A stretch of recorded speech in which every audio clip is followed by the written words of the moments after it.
Friends, Assalamu alaikum. My name is Mahzabi Bano and you can call me also MB. So last class हमने finish की थी grams law के बारे में देख करके, और ग्राम्स लॉ जो था उसका जो फॉर्म था वो भी हमने डेराइव किया था कि क्या बोलते हैं कि जो डिफ्यूज़न या एफ्यूज़न की रेट होती है वो गैस की डेंसिटी के रूट के जो है इन्वर्सली प्रोपोर्शनल होती है। फिर हमने ये जस्ट मैं रिवाइज कर रही हूँ पीछे का, ताकि ये जो आज मैं और समझाने वाली हूँ उसमें प्रॉब्लम ना हो। सो डेंसिटी का एक अदर फॉर्मूला भी हमने देखा था मोल वगैरह इसका यूज़ करके, तो PM/RT आ रहा था। वहाँ हमने कहा था कि अगर प्रेशर और टेम्परेचर आ तो वैसे ही कांस्टेंट था, अगर ये दो क्वांटिटी भी प्रॉपर्टी भी हमारे पास में क्या हो कांस्टेंट, तो जो R होता है यानी डिफ्यूज़न या एफ्यूज़न की रेट जो है वो ऑल्सो प्रोपोर्शनल हो जाएगी हमारे पास में रूट वैल्यू किसकी, मास की। तो ये भी हमने देख लिया था, फॉर्मूले दो हो जाते क्योंकि D is a proportional to M, तो ये फॉर्मूला भी आ गया था। फिर हमने रेट कहा था कि रेट क्या होती है, जैसे डिस्प्लेसमेंट में चेंज वो टाइम के रिस्पेक्ट में क्या कहलाता है, वेलोसिटी कहलाता है। वैसे ही हमारे पास में वॉल्यूम में चेंज क्या हो रहा है, रेट हो रहा है हमारे पास में। तो रेट को हम इस फॉर्म में भी लिख सकते हैं। तो मैंने एक तो फॉर्मूला बताया था कि V1 V2 इंटू T2/T1 बराबर ये होगा, लेकिन एक वो है कि टाइम सेम हो, यानी जो हाइड्रोजन ऑक्सीजन दो गैस ले रहे हैं दोनों का जो वॉल्यूम है वो सेम टाइम में डिफ्यूज्ड या इफ्यूज्ड हो रहा है। तब वो टाइम सेम है तो कट चुका है तो वॉल्यूम आ गया, और जब वॉल्यूम सेम यानी ऑक्सीजन और जो हाइड्रोजन हमने लिए वो सेम अमाउंट में डिफ्यूज्ड इफ्यूज्ड हो रही है और टाइम अलग अलग लग रहा है, तब ये फॉर्मूला हो जाएगा। यानी अलग अलग तो कब बनते हैं, जब कोई एक जो है हमारे पास में सेम हो जाए। बाकी एक नेट फॉर्मूला तो इसका है ही V1/V2 और T2/T1 बराबर ये रूट में M2/M1 हो जाएगा। तो होता क्या था कि R1/R2 जो है वो बराबर होता था रूट में D2/D1 के, राइट। फिर मैंने कहा था कि ये M2/M1 भी होगा कब, जब टेम्परेचर और प्रेशर जैसी क्वांटिटीज़ यहाँ पर क्या होगी, प्रॉपर्टीज़ कांस्टेंट होगी। कांस्टेंट करने पर सेकंड फार्मूला भी हमारे पास में आ चुका है। लेकिन अब बात ये आती है कि ये दोनों कांस्टेंट ना होकर कोई एक कांस्टेंट हो और एक जो है वो वेरिएबल हो। लाइक अगर मैं यहाँ पर P की बात करूँ वो डिफरेंट होगा, लाइक P1 अलग होगा, P2 अलग होगा। प्रेशर यानी मैं बोल रही हूँ P और T दोनों कांस्टेंट होगी तब तो ये फॉर्मूला है ही सही हमारे पास में, ये वाला फॉर्मूला। बट अगर P वेरिएबल है तब फॉर्मूले में इसके आगे P1/P2 आएगा। वेरिएबल है यानी पहले प्रेशर कुछ और था, ऑक्सीजन या हाइड्रोजन जो भी गैस ली, दूसरी गैस हमने जो ली इसका कुछ नया प्रेशर है, तो वो नए जो प्रेशर दोनों गैसों के, मतलब नए प्रेशर नहीं, एक गैस का अलग दूसरी गैस का अलग प्रेशर है, तो वो प्रेशर यहाँ यूज आएंगे क्योंकि वेरिएबल है। अगर टेम्परेचर वेरिएबल है तो अंदर M2 और M1 के साथ रूट में क्या लिखेंगे, T1/T2। ये फॉर्मूले डेराइव है, एज इट इज हमें याद रखने। हो सकता है कि जो ऑब्जेक्टिव क्वेश्चन हो डायरेक्ट फॉर्मूले, एक क्वेश्चन ही इस तरह से हो कि P और T कांस्टेंट होते हैं तब हमारे पास में रेट का फॉर्मूला क्या होगा, या P वेरिएबल है T कांस्टेंट है तब क्या होगा, या T वेरिएबल है और P कांस्टेंट है तब हमारे पास में फॉर्मूला क्या होगा। तो कल हमने सारे फॉर्मूले देख लिए थे, इसके अंदर सारे फॉर्मूले हमने देखे थे, चाहे वो रेट के रिस्पेक्ट में हो, चाहे D1/D2 में D2/D1 M2/M1, और इसके अंदर भी ये दो तरह के देख लिए थे। PT कांस्टेंट होने पर ये है ही, जो नया आज बताना था वो ये है कि P वेरिएबल हो तब साथ में P1/P2 आएगा, T वेरिएबल हो तो T1/T2 आएगा, लेकिन वो अंदर आएगा। और एक तीसरा भी होता है कि मोल जब वेरिएबल हो, क्योंकि हमने जब गैस स्टार्ट की थी तो उसकी मेजरेबल प्रॉपर्टी पढ़ रहे थे, टेम्परेचर था, प्रेशर था, उसके अंदर मास था, तो एक मोल भी होता है, राइट। तो मोल की अगर हम बात करें तो मोल में क्या होगा, जिस तरह से P1/P2 है वैसे ही यहाँ पर क्या आ जाएगा। अगर मोल की बात करें कि मोल क्या है, वेरिएबल है, अगर मोल जो है वो भी वेरिएबल हो तो हमारे पास में यहाँ पर बिल्कुल ऐसा कैसा ही होगा, बस यहाँ पर N1/N2 होगा और ये क्या हो जाएगा रूट M2/M1। सो ये कन्फ्यूजन मत रखना कि 2 1 2 1 1 2 1 2 क्या है, यानी दो गैस जब भी हम ग्राम्स लॉ लगाएंगे तो किसी दो गैस की अगर आपस में हम क्या कंपैरिजन करेंगे, लाइक एक ऑक्सीजन गैस है उसका इतना वॉल्यूम डिफ्यूज हो रहा है, इतना समय ले रहा है, लाइक ये अगर दोनों ही टाइम वहाँ पर हो, टाइम भी सेम नहीं है दोनों गैस का डिफ्यूज़ होने का, और ना अमाउंट सेम है यानी वॉल्यूम भी सेम नहीं है, तब वो वाला फॉर्मूला लेते हैं जिसमें ये दोनों साथ होते हैं। तो एक गैस का सब कुछ देके दूसरी गैस का भी सब कुछ देके किसी एक चीज़ को अननोन कर दिया, एक जो भी हमारे पास में है लाइक वॉल्यूम हो सकती है, प्रॉपर्टी, टेम्परेचर, किसी भी को भी अननोन करके हमें क्वेश्चन पुटअप कर सकते हैं वहाँ पे। तो तब हमें पता होना चाहिए लाइक एक गैस कोई है उसका मोल, दूसरी गैस कोई है उसका मोल, वेरिएबल है तो कटेंगे नहीं, तो ऐसा यानी प्रेशर वेरिएबल होने पर ये आएगा, टेम्परेचर वेरिएबल होने पर ये आएगा, मोल वेरिएबल होने पर ये आएगा। बाकी सारे फॉर्मूले हम कल डिस्कस कर चुके हैं। जो हम हमने डेंसिटी या ग्राम्स लो जो भी देखा है, तो अभी उस पर न्यूमेरिकल भी देख लेते हैं। तो क्वेश्चन पढ़ते हैं पहले। क्वेश्चन क्या कह रहा है, डेंसिटी ऑफ ए गैस, कोई गैस है उसकी डेंसिटी हमें गिवन है किस पे, एसटीपी पर ये डेंसिटी गिवन है किसी गैस की। हमें बताना है कि what will be the density of this gas, इसी गैस की डेंसिटी क्या हो जाएगी जब प्रेशर जो है वो एसटीपी से 2 atm हो चुका है और एसटीपी से टेम्परेचर क्या हो चुका है 127 डिग्री सेंटीग्रेड। तो पहले तो ये देख लेते हैं वेरिएबल कौन है यहाँ पर, जो चेंज हो रहे हैं वो कौन कौन है। तो इसमें यहाँ पर प्रेशर चेंज हो रहा है, पहले एसटीपी पे था फिर 2 atm हो गया, टेम्परेचर पहले एसटीपी पे था फिर 127 डिग्री सेंटीग्रेड हो गया, और डेंसिटी चेंज हो रही है, राइट। ये 3 चीज़ें चेंज हो रही है। अब पहले चलते हैं हम किस पे, डेंसिटी का वो फॉर्मूला जिसमें ये सब चीज़ें आती है। लाइक डेंसिटी होती है हमारे पास में क्या, PM/RT, PM/RT। ये फॉर्मूला याद रख लेना, बहुत जगह काम आता है ये डेंसिटी का सेकंड फॉर्मूला। तो डेंसिटी क्या होता है, PM/RT। क्या क्या चेंज हो रही है, डेंसिटी चेंज हो रही है, T चेंज हो रहा है और P चेंज हो रहा है। R तो वैसे कांस्टेंट है और M का कोई जिक्र नहीं किया गया कि ये वेरिएबल है। यहाँ पर गैस वही है, मास वही रहेगा गैस का। तो यहाँ अगर बात करें तो डेंसिटी की बात करें, डेंसिटी तो ये ऐसे कैसे हो गई, T ऊपर आ गया, P नीचे चला गया, राइट, नीचे चला गया, T ऊपर चला गया। तो बचा क्या यहाँ पर, M/R। क्या हो गया, M/R कांस्टेंट। तो यहाँ पर हम लिख सकते हैं D1 T1/P1 बराबर D2 T2/P2। इस चैप्टर में मैक्सिमम क्वेश्चन ऐसे ही मिलेंगे कि वेरिएबल क्या है उन्हीं को 1 और 2 कर करके बराबर किया जाता है यहाँ पर।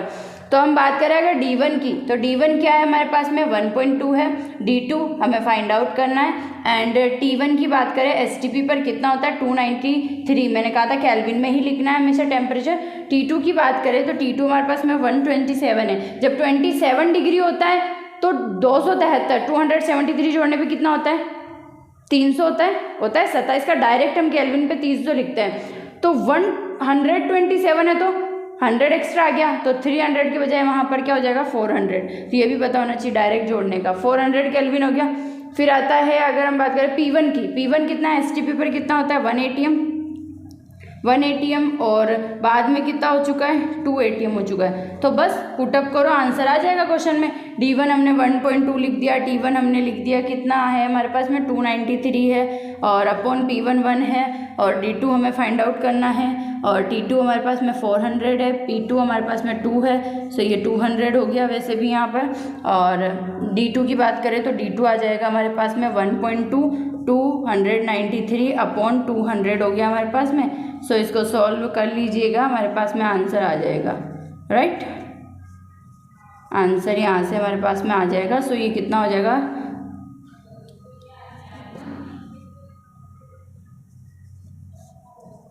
सो इसको सॉल्व कर लीजिएगा, राइट। 1 पॉइंट समथिंग कुछ आएगा। तो D2 हमारे पास में डेंसिटी आ जाएगी कब, जब टेम्परेचर और प्रेशर जो है वो कुछ चेंज कर दिया, और नई डेंसिटी क्या होगी। तो इजीली मुझे आंसर कमेंट बॉक्स में बता दीजिएगा, राइट। क्वेश्चन हमारे पास में है न्यूमेरिकल, ये हम सॉल्व करेंगे अकॉर्डिंग टू ग्राम्स लॉ। तो पहला तो ये कि यहाँ पर जो क्वेश्चन बोला गया वो क्या बोला गया वो रीड कर लेते हैं। The effusion rate of A gas X, कोई गैस है X, उसकी इफ्यूजन की रेट जो है वो 1/√2 टाइम्स है किसकी, H2 के इफ्यूजन रेट की। विच विल बी गैस, इनमें से कौन सी गैस जो है वो होगी जिसकी हम X की बात करें, वो X इन ऑप्शन में से कौन सी होगी। बोला है कि X की जो इफ्यूजन रेट है वो 1/√2 टाइम्स है किसकी, H2 गैस की।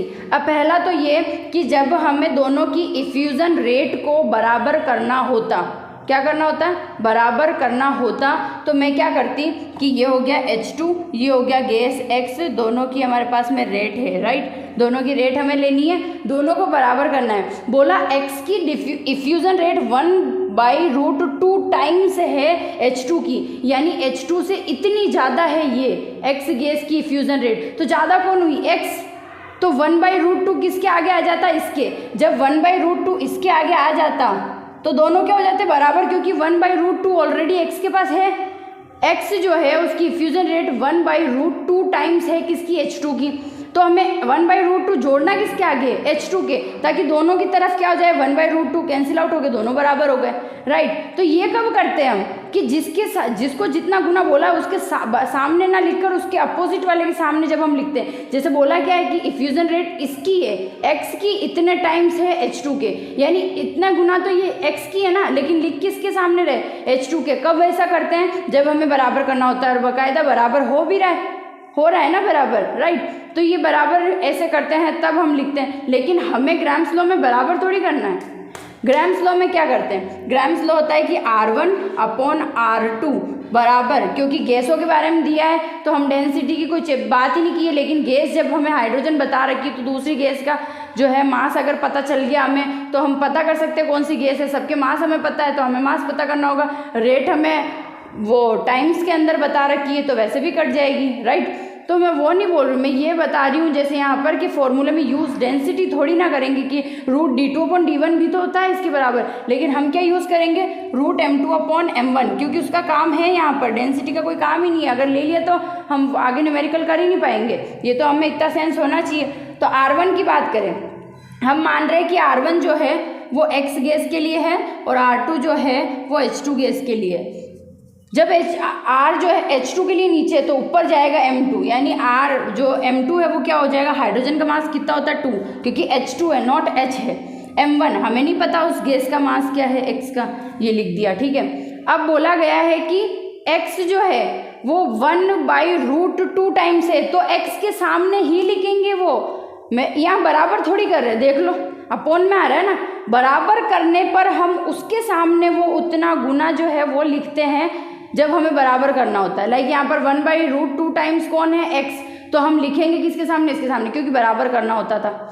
बट यहाँ पर तो अपॉन में लिख रहे हैं ना, तो है कौन X 1/√2 टाइम्स है ना, तो लिखेंगे भी 1/√2 टाइम्स है, ठीक है, 1/√2 टाइम्स है। इसकी रेट जो है वो 1/√2 टाइम्स है इसकी रेट के, तो रेट तो वैसे भी कट गई, तो बचा ओनली फॉर क्या 1/√2, और ये क्या हो गया √2 तो वैसे है, और नीचे रूट में क्या हो गया mx हो गया, राइट, हो गया हमारे पास में mx। अब अगर हम बात करें तो √2 से इंटू होकर के क्या हो जाएगा 2 हो जाएगा, राइट, 2 ये हो गया हमारे पास में कितना 2 हो गया, और 2 बराबर किसके हो गया √mx के। जब √mx 2 है तो mx क्या होगा 4, तो 4 इसमें से किसका होता है, हीलियम का होता है। तो आंसर होगा कि वो गैस हीलियम है जिसकी इफ्यूज़न की रेट 1/√2 टाइम्स है किसकी, हाइड्रोजन के इफ्यूज़न की रेट से। समझ में आ रहा है, क्वेश्चन इजी था बिल्कुल, बट ये समझना था कि हम 1/√2 टाइम्स कहाँ कैसे लिखे, क्योंकि एक छोटी सी गलती से न्यूमेरिकल गलत हो सकता है, क्योंकि हम बहुत बार क्वेश्चन करते हैं ना तो उसके सामने लिखते हैं जिसको उतना गुना नहीं बताया गया, लेकिन वो कब करते हैं जब बराबर करना होता है। यहाँ बराबर नहीं करना था तो जिसको जितना टाइम बताया है उसको उसी की जगह रखेंगे, जैसे 1/√2 टाइम्स ये x गैस है तो x की जगह ही रखा और क्वेश्चन कर लिया इजीली। हमारे पास में जो x गैस है उसका मास 4 आया, 4 इसमें से किसका होता है हीलियम का, तो आंसर आ गया हमारे पास। नेक्स्ट न्यूमेरिकल हमारे पास में है, उसमें बोला गया है कि CH4 कोई गैस है, उसको इफ्यूज़ 10 सेकेंड में कितना इफ्यूज़ होती है, यानी CH4 जो गैस है वो 10 सेकेंड में 100 ml इफ्यूज़ होती है, और पूछा है कि SO2 जो है इतने ही सेम टाइम यानी 10 सेकेंड में ही SO2 को भी इफ्यूज़ कराना है, तो उसका कितना वॉल्यूम जो है वो इफ्यूज़ होगा। अब चलते हैं ग्राम्स लॉ पे। वॉल्यूम और टाइम को लेकर ग्राम्स लॉ का जो है इक्वेशन हमें याद होना चाहिए, क्या था V1/V2 into T2/T1 equal to √m2/m1।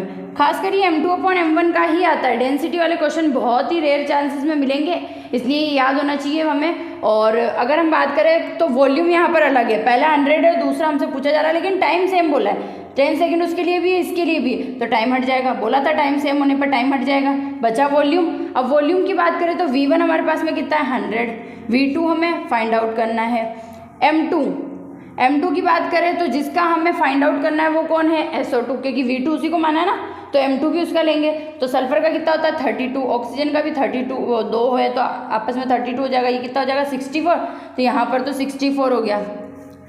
फिर बात करते हैं हमारे पास में CH4 कितना हो जाएगा 12 + 4 कितना हो गया 16, ये 16 आ गया। तो V2 हमारे पास में क्या होगा, V2 हमारे पास में हो जाएगा 100 × 4/8, राइट।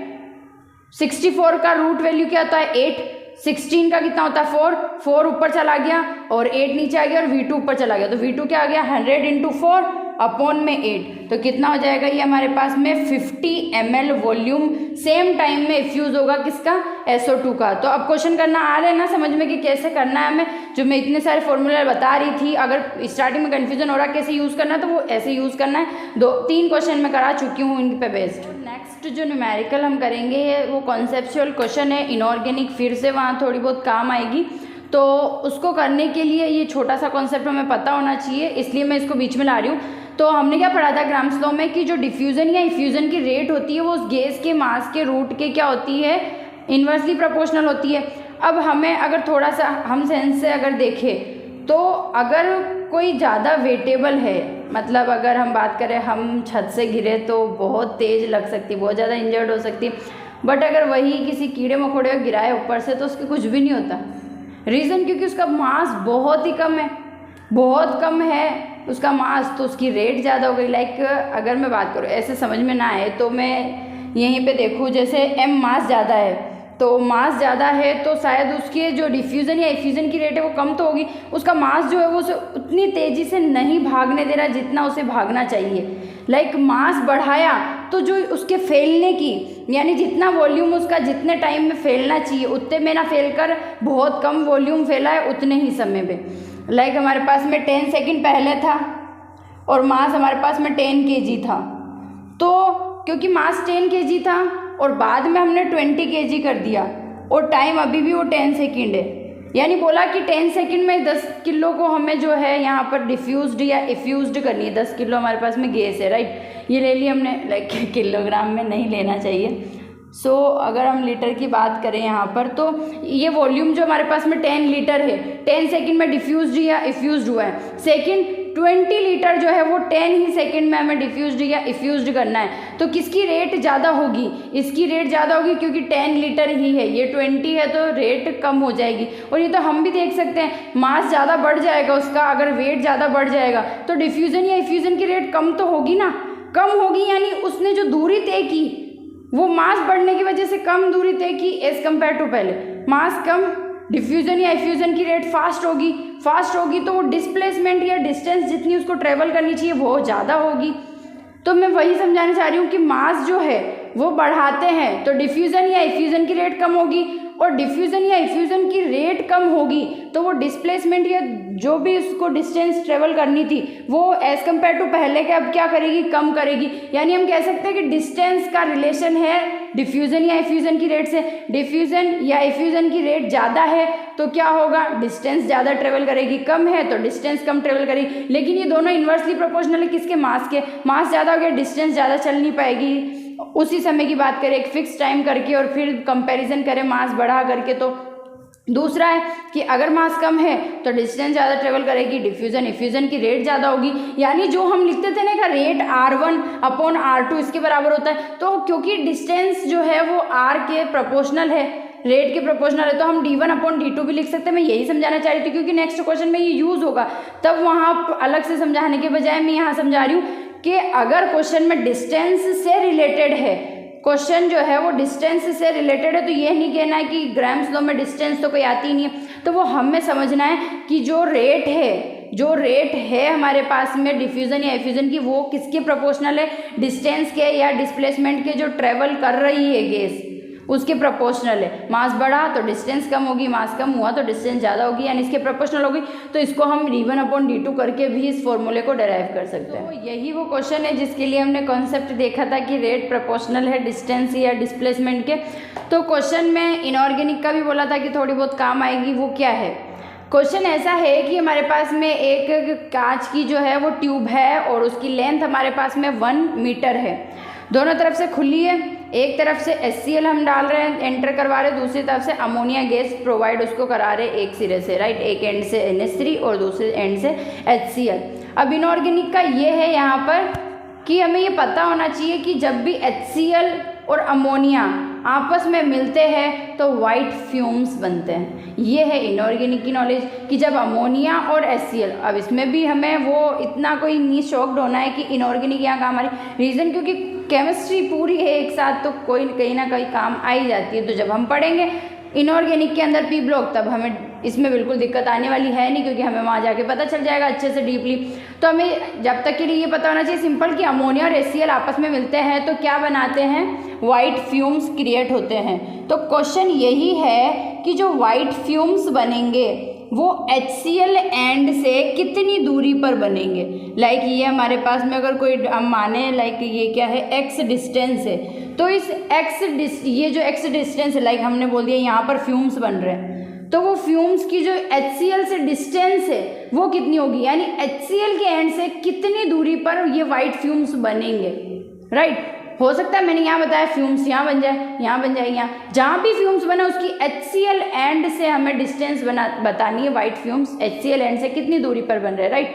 अब पहले हम ये देखते हैं, मास की बात करें तो mass of NH3 and mass of HCl, किसका मास ज़्यादा होता है, HCl का, क्योंकि HCl में Cl है 35.5 और साथ में H हो गया 1, तो कितना हो गया 36.5 ये हो गया। जबकि इसकी बात करें तो अमोनिया कितना होता है 14 और हाइड्रोजन 3 हो गया, ओनली फॉर 17 हुआ, तो मास नो डाउट किसका ज़्यादा हो गया, HCl का मास ज़्यादा हो गया। अब मैंने बताया था कि जिसका मास ज़्यादा डिस्टेंस क्या करेगा, कम ट्रेवल करेगा, और जिसका मास कम डिस्टेंस क्या करेगा, ज़्यादा ट्रेवल करेगा।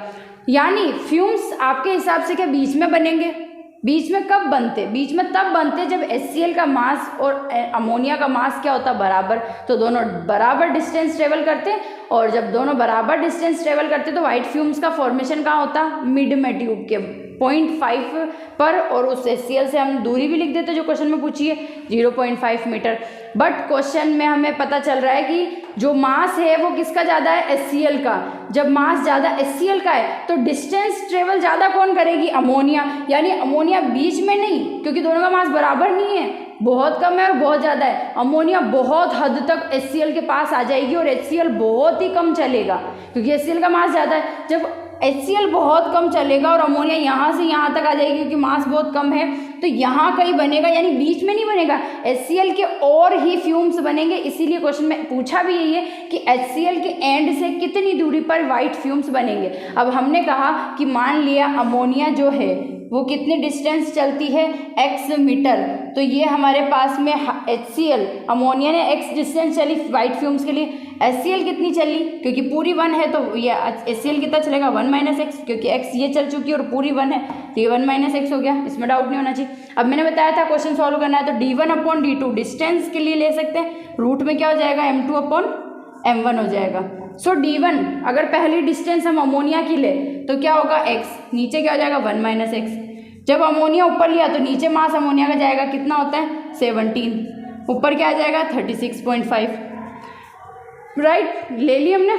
अब क्योंकि ये सॉल्व करना इजी नहीं हो पाएगा तो इसके लिए हम क्या करेंगे, इसका स्क्वायर, इसका भी स्क्वायर, तो इसका भी स्क्वायर। जब दोनों साइड स्क्वायर करते हैं तो उसका कोई फायदा नहीं, क्योंकि कट जाता है, राइट। जब दोनों तरफ स्क्वायर करते हैं तो इससे हमें दिक्कत नहीं होती है, तो हम स्क्वायर कर सकते हैं हमारी मर्जी से, ताकि ये दोनों वैसे भी कर सकते हैं, ताकि हम ये इसलिए कर रहे हैं स्क्वायर ताकि ये रूट हट जाए हमारे पास में वैल्यू, क्योंकि बहुत अजीब वैल्यू अंदर है। तो यहाँ क्या हो जाएगा x² अपॉन नीचे a - b का स्क्वायर क्या होता है, a - b का स्क्वायर, ये होता है a का स्क्वायर प्लस b का स्क्वायर माइनस 2ab होता है, राइट। तो हम यहाँ क्या करेंगे 1 का स्क्वायर प्लस x का स्क्वायर माइनस 2x हो गया, राइट, 2x, क्योंकि 1 से इंटू करेंगे वही आएगा।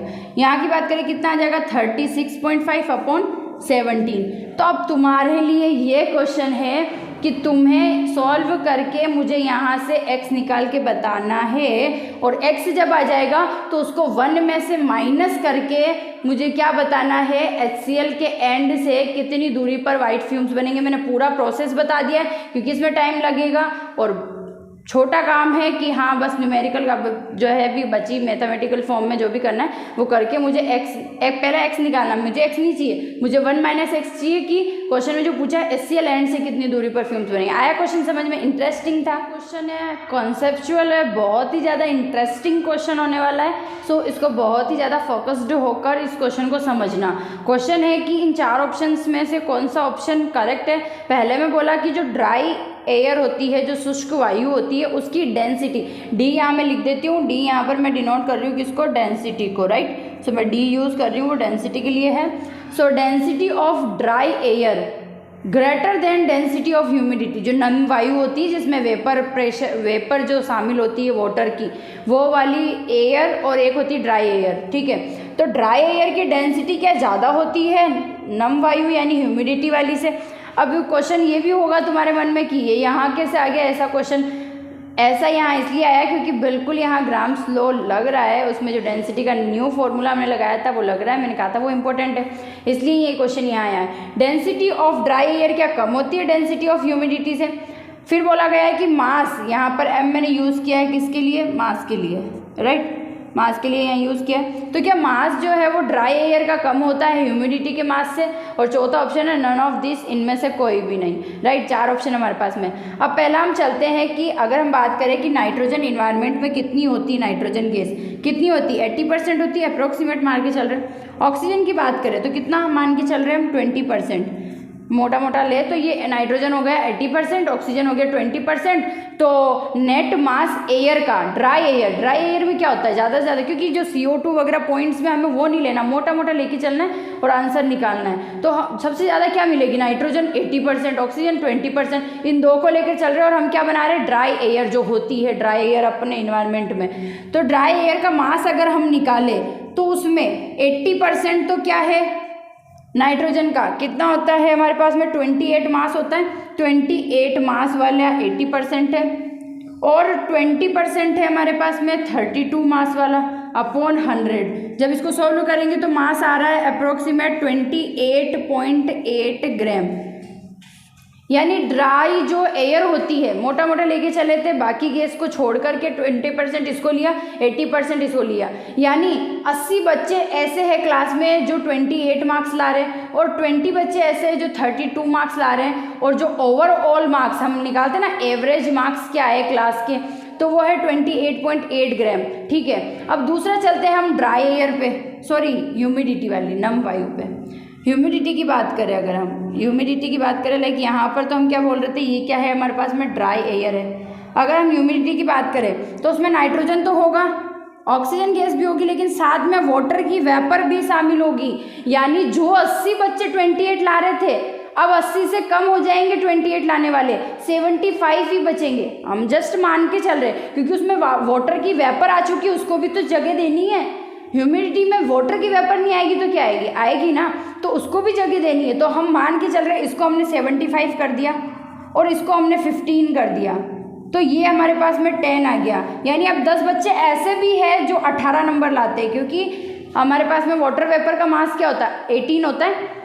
यानी पहले 80 बच्चे थे जो 28 ला रहे हैं, और 20 थे 32 लाने वाले। अब 20 की बजाय 15 ही बच्चे हैं जो 32 लाते हैं, और 80 की बजाय 75 ही बच्चे हैं जो 28 मार्क्स ला रहे हैं। तो अगर वाटर वेपर की बात करें तो 10 ऐसे हैं जो 18 ला रहे हैं, तो क्या मास पहले से कम नहीं होगा? अगर एवरेज निकाले पॉइंट से भी कम होगा जरूर। सॉल्व करके भी देखना इसी तरह कि 75 28 लाएंगे, 15 जो है वो 32 लाएंगे, और 10 जो है वो 18 लाएंगे अपॉन ओवरऑल 100। परसेंटेज तो 100 होता है, ओवरऑल परसेंटेज 100 लिख देना और मास निकालना। पक्का है कि 28.8 से तो नीचे ही जाएगा।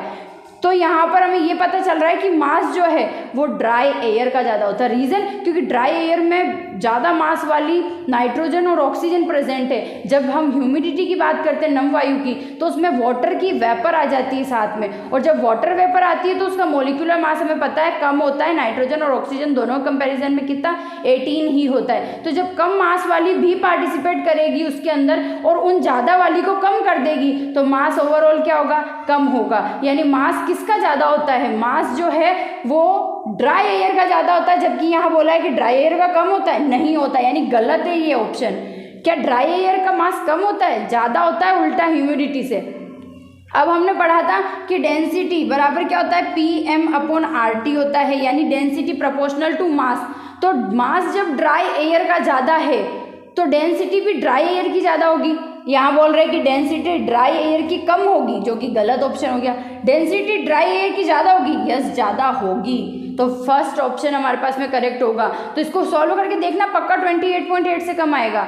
मतलब एक मोटा मोटा लेके जो हम चले थे कि ड्राई एयर का मास निकालते हैं फिर ह्यूमिडिटी का निकालते हैं, हमें खुद को पता है यार जो मास ज़्यादा ला रही थी उसको कम करके वाटर वेपर खुद उनकी जगह आ रही है और खुद का मास ला रही, वो भी इतना कम 18 वाला।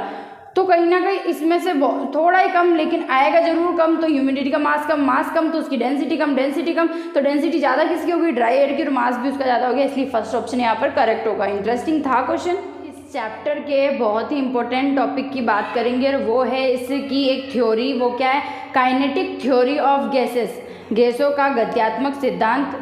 फिजिक्स में भी आएगा, केमिस्ट्री में भी है।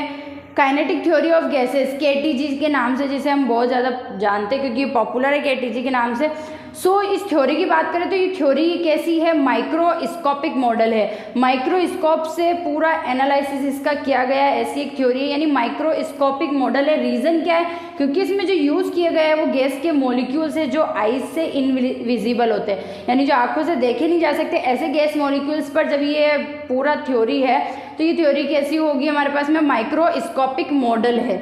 अब इसकी अभिधारणा जो भी है हमारे पास में, पोस्टुलेट्स की बात कर लेते हैं, क्या क्या पोस्टुलेट्स है।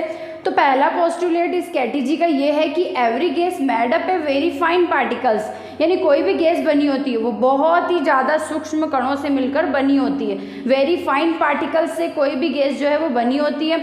फिर दूसरा पोस्टुलेट इस कैटेगरी का ये है कि the volume of its molecules is negligible compared to the total volume of gas. जो हमारे पास में गैस है उसका टोटल वॉल्यूम ले और वो गैस जिन मॉलिक्यूल्स से मिलकर बनी है उनका वॉल्यूम ले, तो किसी एक वॉल्यूम मतलब जिन मॉलिक्यूल्स से गैस बनी है उन मॉलिक्यूल्स का वॉल्यूम ले और एक गैस का वॉल्यूम ले, तो गैस के वॉल्यूम के कंपैरिजन में मॉलिक्यूल्स का जो वॉल्यूम है वो नेग्लिजिबल कहा जाएगा एज कम्पेयर टू केटीजी। यानी जो काइनेटिक थ्योरी ऑफ गैसेस है वो ये कहती है कि गैस का वॉल्यूम जो है उसके किसके कंपैरिजन में, मॉलिक्यूल्स के वॉल्यूम के कंपैरिजन में, यानी बहुत ज़्यादा होता है, यानी जो मॉलिक्यूल्स का वॉल्यूम है वो नेग्लिजिबल है, मेजरमेंट लायक भी नहीं है गैस का वॉल्यूम अगर हम ले, केटीजी ऐसा कहता है। फिर आता है third postulates, there is no attraction and repulsion of any kind between the gas molecules. जो गैस के मॉलिक्यूल्स, गैस जिन मॉलिक्यूल्स से मिलकर बनी है उन मॉलिक्यूल्स के बीच में, गैस के उन मॉलिक्यूल्स के बीच में किसी भी तरह का कोई भी अट्रैक्शन या रिपल्शन प्रेजेंट नहीं होता है। ये थर्ड पोस्टुलेट है केटीजी का। यानी केटीजी ये भी कहता है कि अगर हमारे पास में कोई वेसल है उसके अंदर गैस के पार्टिकल्स प्रेजेंट है तो उन गैस के पार्टिकल्स के बीच में बिल्कुल भी अट्रैक्शन या रिपल्शन नहीं होता, ऐसा केटीजी कहता है।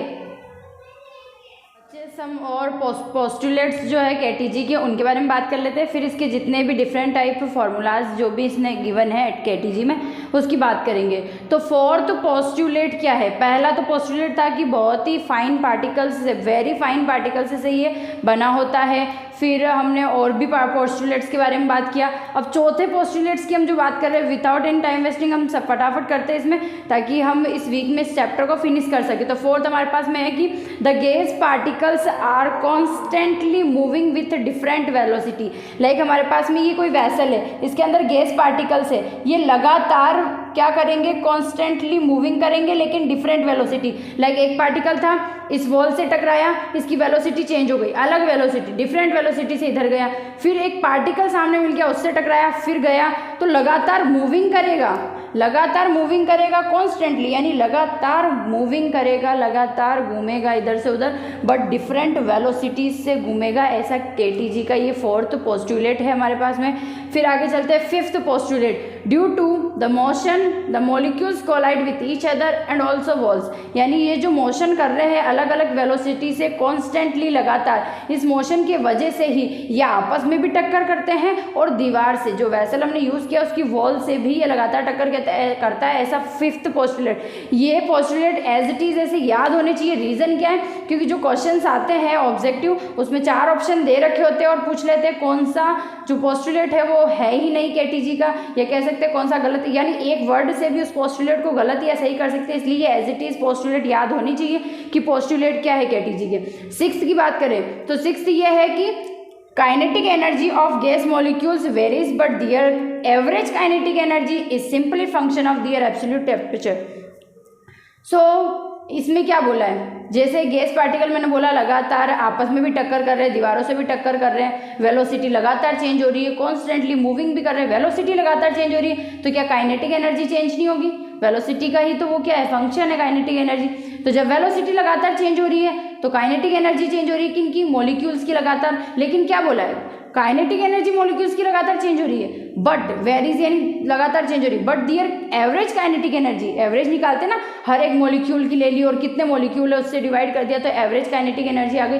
तो वो जो एवरेज काइनेटिक एनर्जी है वो simply function of their absolute temperature, यानी एवरेज काइनेटिक एनर्जी इस पर डिपेंड नहीं करता कि वेलोसिटी सेम है या बदल रही है या नहीं बदल रही, वो ओनली फॉर फंक्शन है एब्सोल्यूट टेम्परेचर का। यानी बहुत बार देते ना, जैसे मेंडलीफ की पीरियोडिक टेबल की बात करें या मॉडर्न पीरियोडिक टेबल की बात करें तो उसमें हम निकालते ना कि जो मेंडलीफ ने बताया था, उसने बताया था कि जो एटॉमिक वेट होता है उसका फंक्शन होता है जो एलिमेंट होता है उसके लिए, और जो हमारे पास में मॉडर्न पीरियोडिक टेबल है उसके अंदर ये बताया था कि एटॉमिक नंबर के लिए फंक्शन होता है। तो ये फंक्शन क्या होता है, यानी ये फंक्शन जो हम बताते हैं कि फलन फलन फलन, ये इसका फलन, ये इसका फलन, फलन का मतलब होता है, फंक्शन का मतलब होता है ये इस पर डिपेंड है।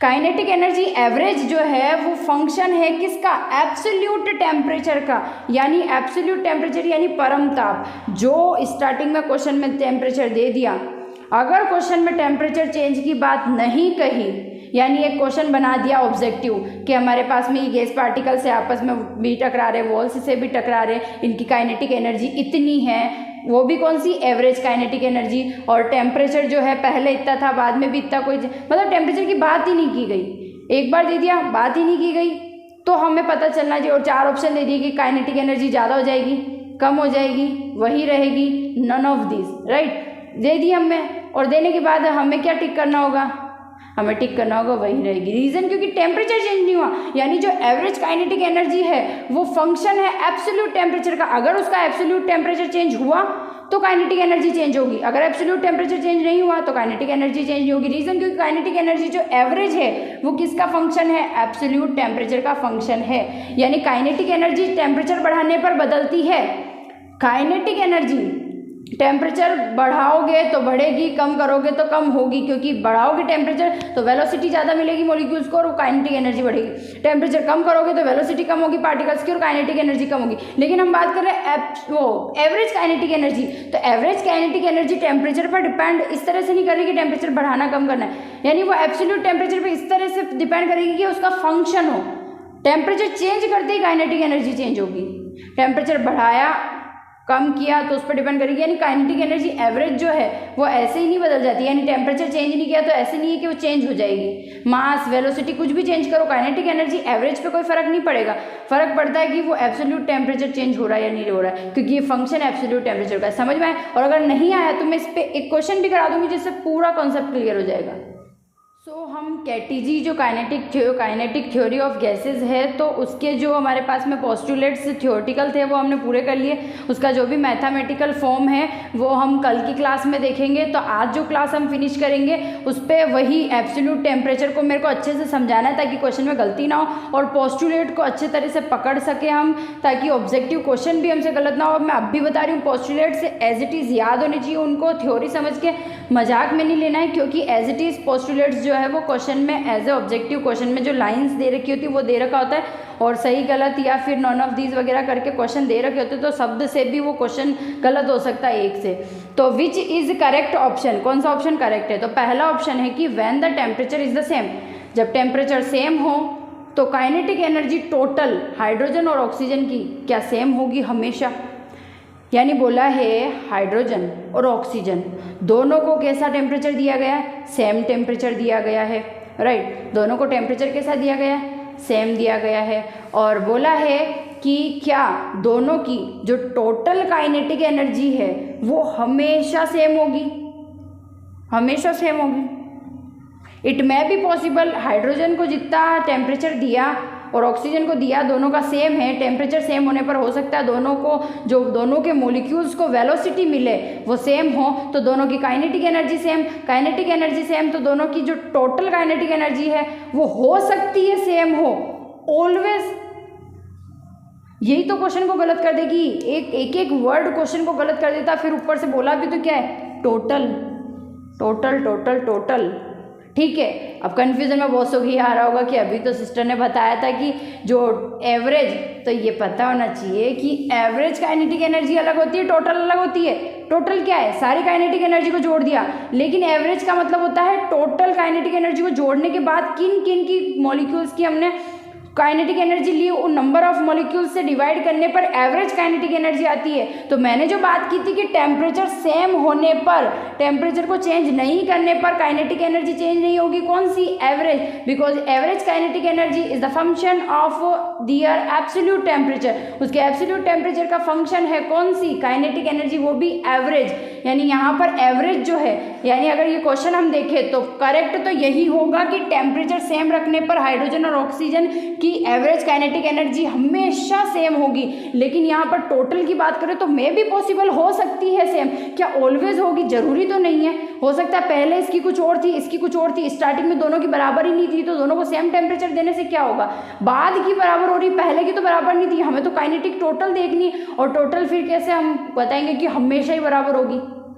मेरा कहने का मतलब समझ रहे हो, ऑक्सीजन की पहले से 2 काइनेटिक एनर्जी थी और हाइड्रोजन की पहले से 4 थी। अब जो दोनों को मिल रही है, इसको भी 2 मिल रही है, इसको भी 2 मिल रही है, लेकिन उससे क्या फायदा, हमें तो टोटल काइनेटिक एनर्जी चाहिए। टोटल देखी तो इसकी 4 आई और इसकी 6 आई, तो यही तो हमें देखना है कि मतलब टोटल काइनेटिक एनर्जी जरूरी नहीं है दोनों की सेम हो। यहाँ ऑलवेज वर्ड जोड़ा इसलिए ये गलत होगा ऑप्शन, लेकिन ये तो सही होगा ही होगा। रीजन क्योंकि ये डिपेंड करता है एब्सोल्यूट टेम्परेचर पे, जो कि दोनों के लिए क्या है, सेम एवरेज काइनेटिक एनर्जी। तो मैं यही बार बार समझाना चाह रही थी। फिर यहाँ पर केवल काइनेटिक एनर्जी, तो जब टोटल काइनेटिक एनर्जी सेम नहीं हो पा रही तो काइनेटिक एनर्जी हम कैसे कहेंगे कि हमेशा सेम होगी, तो ये ऑप्शन भी गलत होगा। तो इसको वापस एक बार इस पर थोड़ा सा कंसंट्रेशन करके इस क्वेश्चन को थोड़ा रिवाइंड करना, अपने अंदर रिकॉल करना इसको कि क्या क्वेश्चन था, क्या इसमें कॉन्सेप्ट था। Kinetic energy, average kinetic energy, total kinetic energy, जिसके भी जितने भी फॉर्मूला आएंगे वो मैं कल की क्लास में पूरा ये जो है KTG खत्म करवाऊंगी, तब मैं सारे बताऊंगी। बट ये जो मिस्टेक होने वाली होती है ये पहले से ही दूर कर लेना।